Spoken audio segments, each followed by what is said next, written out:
Hello, Western Civ 1. This is the promised lecture on Alfred the Great of England. Alfred became king of Wessex. That was one of the Anglo-Saxon kingdoms on the south coast of England. He became king in 871. So the raids from the Vikings had been going on for 75 years when he became the king of Wessex.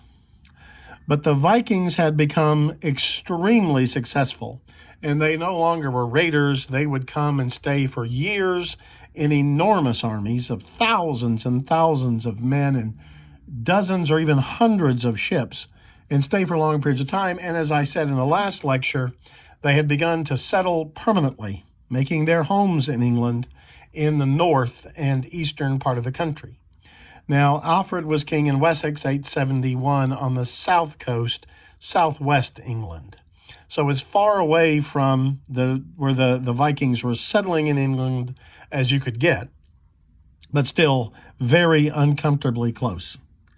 Now, we don't have any portraits of Alfred made in his lifetime that we know of, but maybe this is one. Now, it's called the Alfred Jewel. It was made by an Anglo-Saxon craftsman just about the time of Alfred's reign over Wessex. It was made almost certainly in the kingdom of Wessex, and it looks like it's the head of a scepter. You know, that fancy stick with a ball on the end that you see kings of England holding to this day. It was an ancient symbol of power, of royalty. A stick with a ball on the end as a sign of their power. A scepter. S-C-E-P-T-R-E, scepter. This apparently was either a scepter head or the end of that would have been a stick down here at the bottom attached. It could be that it was actually a pointer for reading. At this point in history, reading was still a very uncommon skill. Most everybody who could read was either a priest, a monk, or a nun. But Alfred could read. And he was very unusual in being a layman who could read. We'll talk more about his life in a minute.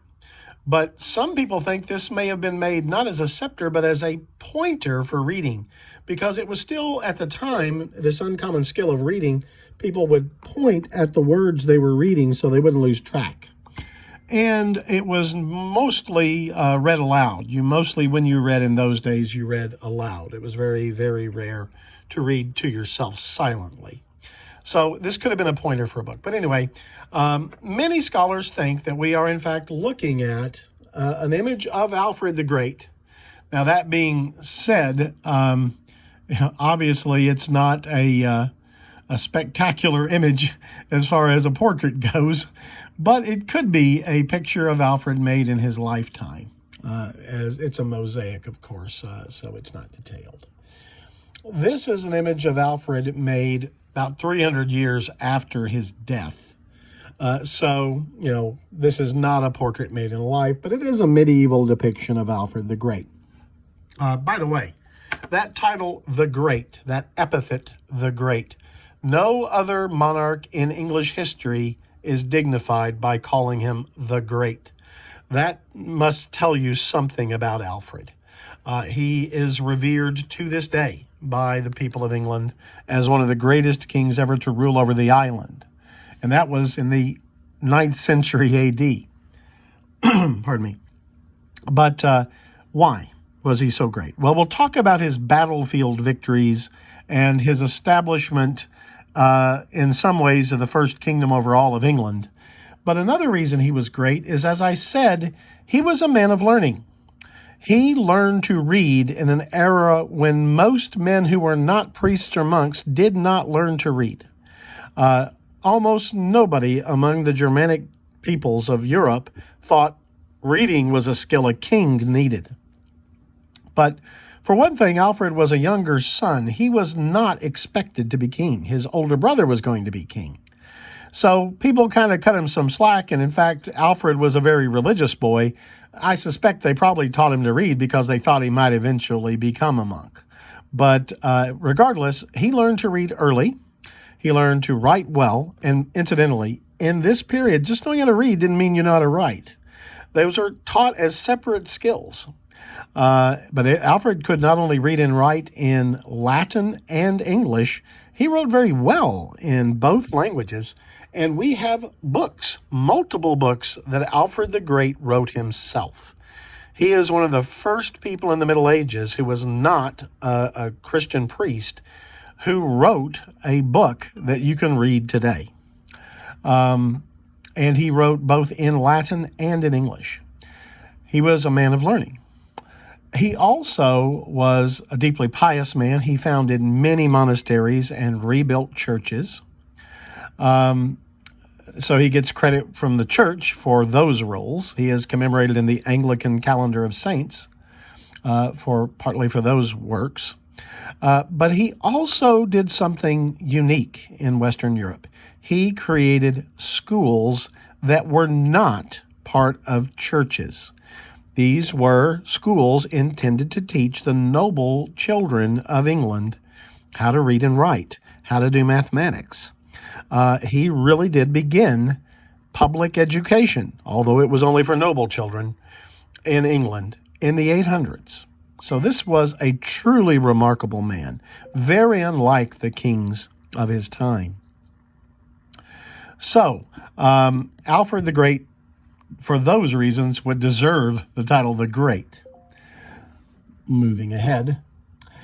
This you'll probably recognize is England. And as I pointed out, Scotland was then not occupied by Scots. It was occupied by the Picts. The Scots would come over from the Irish kingdoms beginning just about this time.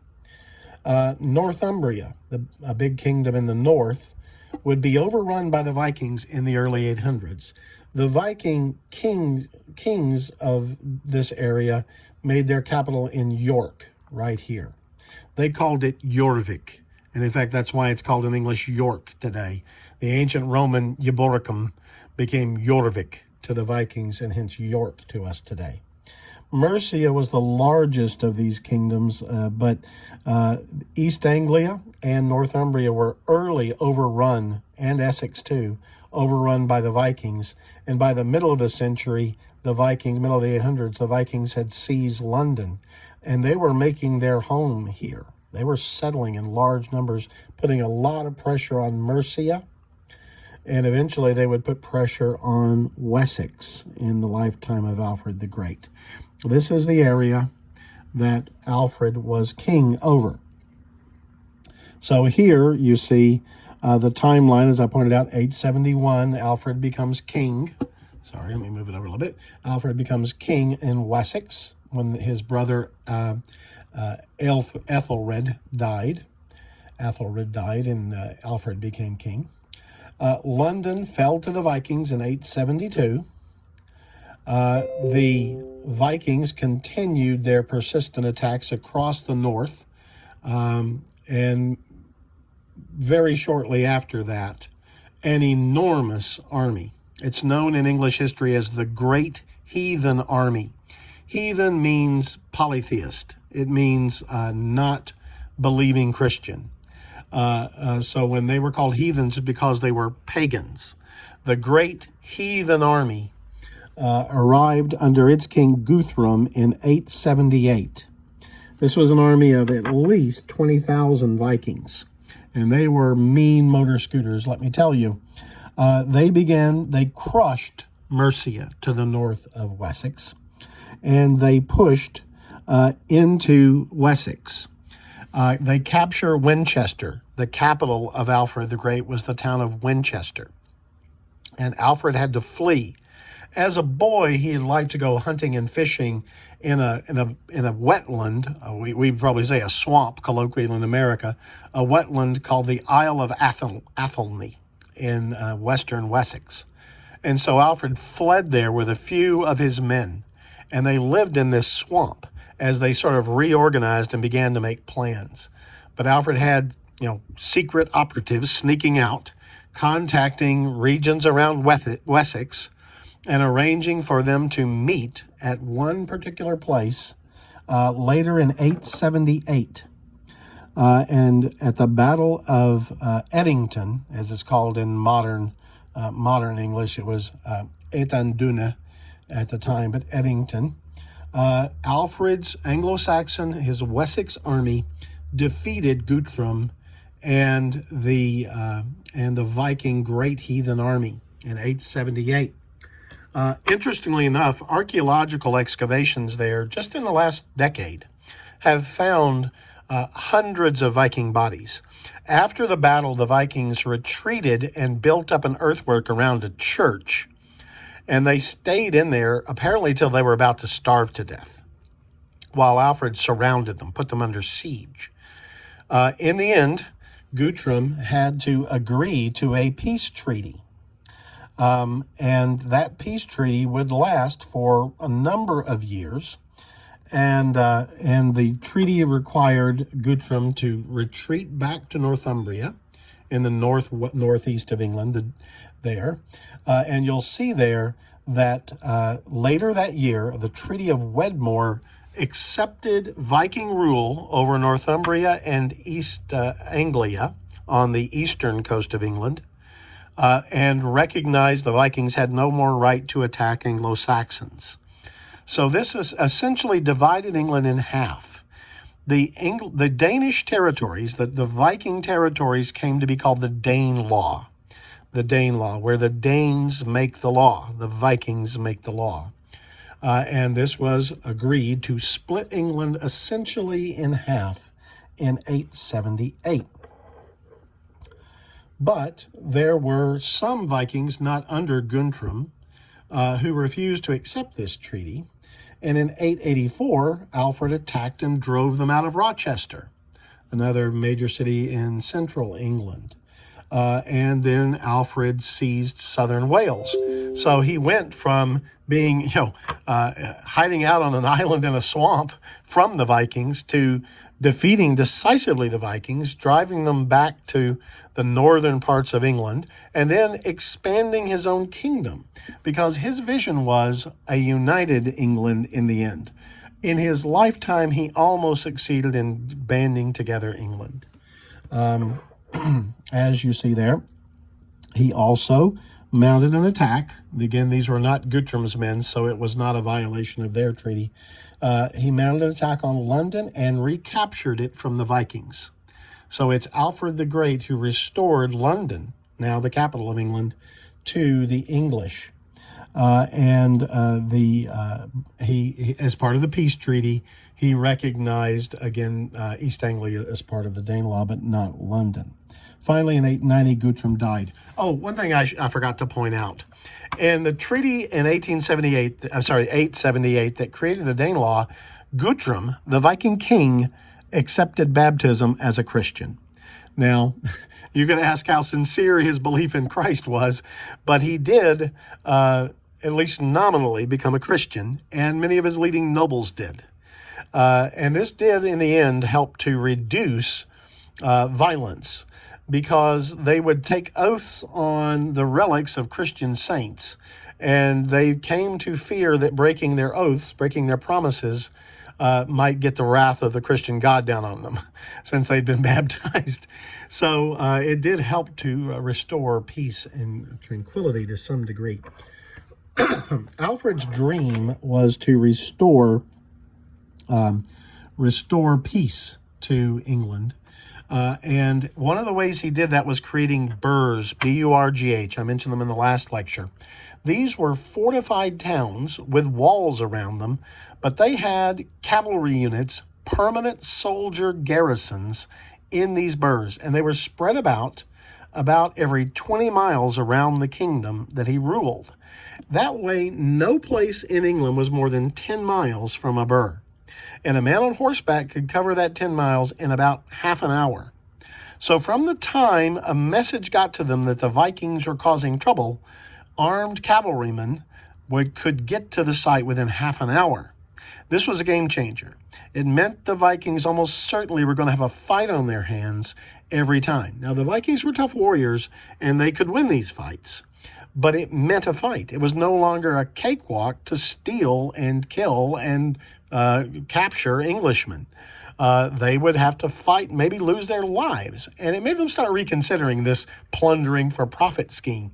You know, if there's a 50% chance you're going to get killed stealing something, are you likely to steal it? Probably not. So the Boers were crucial in bringing peace to England. And as you'll see here, Northumbria and East Anglia, after the death of Guthrum, swore allegiance to Alfred. This almost completely unified the Kingdom of England under Alfred the Great. He was the man who came closest in this period. Before there had never been a time when England had been united under a single ruler. But Alfred got that pledge, and for a brief time was the ruler of almost all of England. So you can see why they call him the Great, right? Unfortunately, the Vikings in those regions quickly broke their promise. But, again, Alfred wasn't done. He had created a permanent army and a permanent navy. Now, the Vikings were really good on the sea, but the truly shocking thing is a fairly small Viking invasion fleet was caught on the way before they could land, and the Anglo-Saxons beat them on the water under Alfred the Great. You'll see that's the last thing on there in 896, 3 years before Alfred died. He actually even won a naval battle over the Vikings, which is an amazing feat.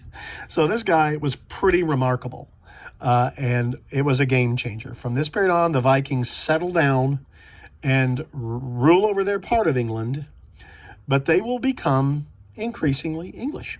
Right? They marry English girls. They have children who are half English. Their grandkids might very well be 3/4 English, right? As immigrants do everywhere, eventually they became Englishmen and blended in. And so, as I said, if you check the DNA of lots of people in Northeast England today, you'll find a pretty significant amount of Danish ancestry or Norwegian ancestry there from the Viking era of 1,200 years ago. In any event, hope you found that of interest. We'll see you again on Monday. God bless.